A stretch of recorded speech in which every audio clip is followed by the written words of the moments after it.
back here at the Cuse Quarter. I'm here with Tommy Farrell and a special guest, India Tipton. She's actually filling in for Julian this week, and she's going to cover the game at NC State, so we're lucky to have her here. And we're also here with Jonathan Singh, and these two actually were at the game covering down in Death Valley last week. So what did you see, guys? I mean, we have plenty to talk about for this game. Yes, we do. 35-26, LSU. They take that one. It was a good game. Syracuse had plenty of opportunities in this one. Drop passes, mental mistakes on defense, offensively as well. It was it all started from the start. First play of the game, first pass gets intercepted. The defensive back jumped the route and he takes it to the 1 yard line. Next thing you know, Darius Geis walks right into the end zone, and that was really only Geis's impact on the game. I mean, he was held under, I think, 40 yards, and he had one touchdown, and I think he had 6 or 7 carries. I mean, Geis was not the factor, and that's what we were worried about last week. We were worried about him kind of tearing up our defense, and he wasn't a factor last week. Is LSU really that good this year? That's the question. We'll get to that. We'll get to that a little later. The first possession for LSU, one play, 1 yard, a touchdown in 3 seconds. That's how LSU started their first possession of the game. Just like that, Syracuse is down 7-0. Going down that early, that quick, on the road, a tough SEC opponent, that can't happen. And talk about, that's a momentum shifter as well. On the first play of the game, my high school football coach, I'm going to give a shout out to Dan Duddy. He always talked about above the football field, there's a heartbeat. That's the momentum, right? When LSU picked that off on the first play of the game, that heartbeat went right over the LSU sideline. And they had the momentum most of the game, but give Syracuse credit. I mean, they were in it a lot most of the game, and then they played a great second half. They responded. Well, let's finish off the first half. First half, going to the locker room, down 14-3. First play of the second half, an 87-yard strike from Etling to Drake Davis. Next thing you know, you're down 21-3. It was getting ugly. Well, lucky enough for the Orange, they were able to produce a little more. It's got a touchdown.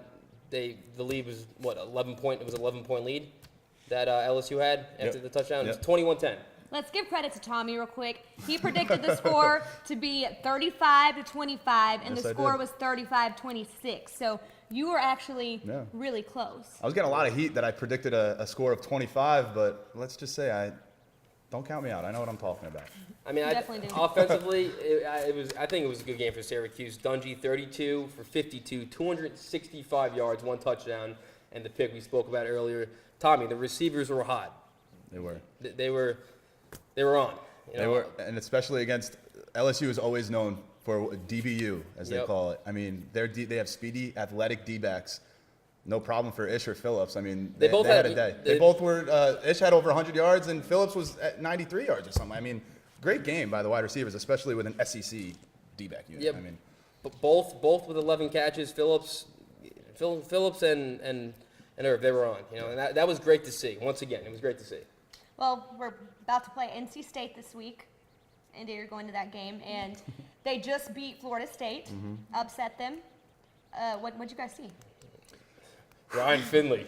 Ryan Finley. Let's talk about Ryan Finley for a second, and then I'll toss it to India because you're excited to go. I know you're excited to go to this game. You're ready to get on that plane. Are you driving or are you flying? No, flying out early. Okay. I know she's excited, and we're going to get words from India. But let's just talk about Ryan Finley real quick. The quarterback for NC State. He's 5th in the nation in completion percentage at right around 74%. Over 1,200 yards throwing, and he has 8 touchdowns. And guess what? 0 interceptions. 0 interceptions. 0. The biggest statistic of it all is this 0 interceptions. And he's 18th in the country in passing yards per game. This is one of the most efficient and knowledgeable and a high football IQ quarterback that Syracuse is going to face all season. He's completed 74% of his passes.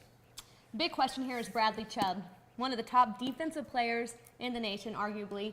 How is Syracuse going to stack up offensively against him this week? And a guy that there's a bit of controversy over right now, but did he actually spit on the other team's field? Baber said that's how kind of the guy that he is, but how are we going to stack up? He's going to bring it. He's got 3.5 sacks on the season, 7.5 tackles for a loss. He's a big guy. He can move. He's quick. Tommy, how are they going to stop him?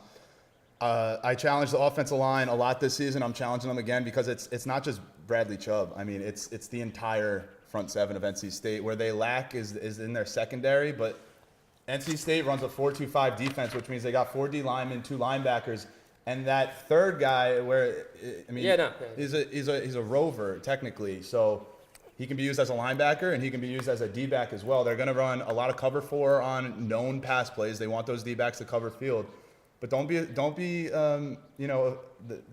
surprised if you see NC State running a lot of man coverage because they want to lock down Ish and Phillips as soon as they can. I think a big thing about Chubb is he's one of 3 siblings, and all 3 of the brothers are successful. So being on a big stage is nothing new to him. And, something interesting about both of these programs is NC State has struggled in the past, but they're kind of putting it all together. They're kind of finding their niche, and they are coming off a great win. And Syracuse is a little bit behind in that because we're still putting all of our pieces together. Yep. Our coach is in his 2nd year. The team is excelling, and they're doing better each game. But I'll be interested to see if this game it kind of all comes together and results in a win for the Orange. NC State, they're coming off 3 big wins. Big win in Seminole territory, 27-21. That's not what Syracuse wants to see going into this weekend. Not at all. No. You got a red-hot Wolfpack team. We saw in the last game, Coach Babers made a call there at the end. He said it was an onside kick, but it's going to be important for him to make some good calls here in this next game. Do you think he's going to be able to do it offensively against their defense? I think he'll make the play calls. He's here for a reason. Going back to that onside kick or pooch kick at LSU, we just drove down. We made it a 2-point game, and there's a pooch kick. We have the momentum. Kick it downfield. If it's a touchback to get it to 20, best case scenario, we pin them, and our defense was playing. Lights out. I was just going to get into that. Paris Bennett had a day. Our defense was playing great in the second half. Let our defense make a stop. That call, I don't know. That's being there, it was just. I know. Especially the way, like you said, the way the defense was playing, you don't want to give LSU field position. And then they drove right down the field and scored, and that was kind of it. That was the end of Syracuse hope. Yeah, after that, it was just down there, and the rest was history, as the score will tell you. And talking, a little bit about the defense, do you all think it's more important that our defense plays well or that our offense plays well? Because, you mentioned that Finley hasn't had any interceptions. So if we can get him to cough up the ball, do you think that'll make a big difference for him? I think Syracuse has not really had a lot of turnovers on the defensive side of the ball, and they need to if they want to win the game. And offense wins games, but defense wins championships. And if Syracuse wants to be successful, yes, you got to put points on the board, obviously, to score and win, right? But I want to see Syracuse pitch a shutout or pitch a game when they're not letting up more than 10 points. It's gonna come down to the defense. And again, I know Julian he called out the secondary last week, and I actually thought they played a great game against LSU. And it's gonna come down to the secondary again because I think our front seven, as long as we can get past NC State's O-line and tap and get Finley on the ground, as efficient quarterback as he is, it's gonna come down to the secondary again. Let's talk about the receivers here for a second. Ishmael, one of the best in the country. Samuels for NC State. When they match up, who's the best receiver there? I'm going with my orange heart, my orange pride. I'm going with Ish. But let's talk about I'll throw it over to India because we have a great national statistic here. And Jalen Samuels, the wide receiver for NC State, is actually 3rd in the nation for receptions, where Steve Ish is 1st. But then Ish is also 3rd in the nation for reception yards, for yards, for a wide receiver, receiving yards, I'm sorry. And, that's at a Division I level at an ACC school, Ish is obviously the better wide receiver there, but that's Finley's favorite target is Samuels. It's gonna be a field day for him. Well, Syracuse, the first half is huge. We can't put ourselves down in the first half. We need to go in that locker room with a good amount of confidence, come out second half strong. The running game needs to get going. When they had 76 yards against LSU, if you want to be a prolific offense, you need to have it both in the air and on the ground. We know Dungy can do both, but the backs, where the backs at? Dungy can only take so much. Dungy was taking a pounding at LSU. I was right down the field. He was getting hit hard. I was going to say, you're on the field at field level as a photographer. It looks crazy on TV, but I'm sure you can even hear it down on the field. The live action, the contact and all the pounding that you hear and see on the field, it's something else. They need a big game on the ground and in the air. Actually, something interesting is Syracuse's punter, 9th in the nation right now, and we saw against LSU, he got some of those punts down past the 5-yard line. How important is that going to be in this game? We got to check for metal in that dude's cleat because he and I don't know if he's one with the football gods, but they roll right to the 1-yard line. The bounce is in his favor, that's for sure. What about predictions for this week? Who do you got? I mean, Syracuse Tommy or was very close NC State? Tommy was very close last week, so we'll let Tommy start this one off. All right, so before I get to the score, real quick, Syracuse's defense is gonna. I'm gonna call out actually the entire unit. I'm gonna call out the defensive unit because NC State doesn't run your typical. They run a majority of a spread offense where they have a 10 personnel and they have one running back and receivers on the perimeter. But what NC State is also gonna show is 20 personnel, which is 2 running backs and no tight ends. It's called, in football terms, you break it down, it's called twins open pistol queen. They're going to have a quarterback and shotgun, a fullback right next to him, and then a running back behind him, and then your 5 linemen, and then 3 receivers on the perimeter. It's a little different offense that Syracuse is going to see this week, and their defense is going to have to step up, and they will still let up 31 points. Okay. But the offense is going to score more. Okay. And Syracuse 34, NC State 31. The Orange will get the win down in North Carolina. I'm going to let Jonathan go with the next I'm one. going to go now. Okay, I'm going to go 30-24 Orange. This is a huge game for the Orange, coming off a tough loss against LSU. 2 home games after NC State. Pitt comes here, and then the defending national champions, Clemson, comes to the Dome. This is a huge game for the Orange. I'm pretty sure tickets are almost sold out, by the way, for the Clemson well, game. They just sent us an email today. They're it's almost family sold out. weekend? And it's family And it's weekend. a I Friday haven't game. even bought a ticket yet, so maybe I'll figure it out. You got to figure it out. Yeah, John. maybe one day I'll figure it out.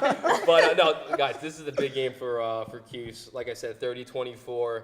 I'm hoping for some big things on both sides of the ball. We know the receiver's going to be there. We know Dungy's going to show up. So let's hope. And hopefully Strickland has a day too. We haven't really seen much of him. I'm really hoping Dun- so. Day. Dungy has been having almost more rushing yards than him, Yes. which is kind of, I don't know. I don't know It's a little- I don't know what that's due to. Is it the offensive line? Are they not making holes for Dante Strickland, or is it because Dungy is just that good? Syracuse is not that efficient on second down. So when you don't get second down, when you don't get a first down on second down, what happens? You go to third down, and they're going to have to throw. Third down. They're going to have Gotta to, convert and that on third third down. down, that's a passing down, depending on the yardage. I mean, Dungy is 77% on third and short, and he's 57% on third down. But to go back to your question, I think it has to do with the play calling and their lack of efficiency on first and second down, where you do run the ball, because they're having a lot of third down opportunities where that calls for passing plays. I mean, like I said, a big key to this game, a strong start. Going into the locker room with the lead will just only benefit Syracuse, and hopefully it'll build up from there. And in the I got fourth quarter. 30 points for Cuse. There you go. Go Last Orange. year in the fourth quarter against NC State, they didn't score at all, so they have to make sure they get down to the end this game. And India was just mentioning that in our pre-show meeting. They got to finish, right? Yeah. So what are you looking for? I think the big, word for this game is confidence. I think if you're NC State, you're confident because you just took down a team you were supposed to lose to. So you're coming in on your home field, and I know for a fact that their fans are going to be excited. They're going to be filled, and it's going to be Red Sea all over the place. And you're excited. Aren't you from? Yeah, Aren't you she's from? going to cover the game, so Aren't she's you from happy. North Carolina? Oh yeah. I'm from Charlotte, so I'm familiar with their players, and I've been to a few of their games in the past. So going, I bleed orange now, so I'm definitely going to be I supporting. hope so. You're on this Yes, show. If you don't bleed orange, see you later. And my prediction, I think Syracuse is going to win 31-30, but confidence on their side too, because even though they took a loss last week, they're still building and they're doing a lot of the things that they weren't doing at the beginning of the year. So for them, they played well. They almost came away with a win down there in New Orleans or in Louisiana. So I think it's going to be a big night for them too. I think we all have Syracuse in the 30s for this game. Wow. Yes, I'm going to have to go with Syracuse on top, 35-31, not 34-31. So I'm going to have to go with them on top, and I think that it's going to come down to the end, but Syracuse is fired up. Dungy is fired up. Ishmael's going to catch those passes when it counts, and so I think I'm going to think Franklin will Syracuse continue has to lead the this. defense. It's either Yes. we come home over 500 or we come home under 500. We're at 500 now. This is a big game. 12:20 kickoff this Saturday. It's gonna be a fun one. It I'll is. be there Definitely. tweeting and Snapchatting. Yep. Where Follow- are we watching the give game? them your Twitter Where name. are we Where are watching we the watching game? the game? Oh, India.Timpton. So follow me on Yes. Twitter. Follow her for live Where updates. are we watching the game? We're not gonna tell our viewers that. On the couch. Hey, that was us last week, and you guys were there, and we were Yeah. standing, not even on the couch, standing watching the game. I'm sure. All right, well, thanks for joining us today, India. Thanks, We're India. glad to have you on the Oh, show, thank you for having me. we should have Julian back next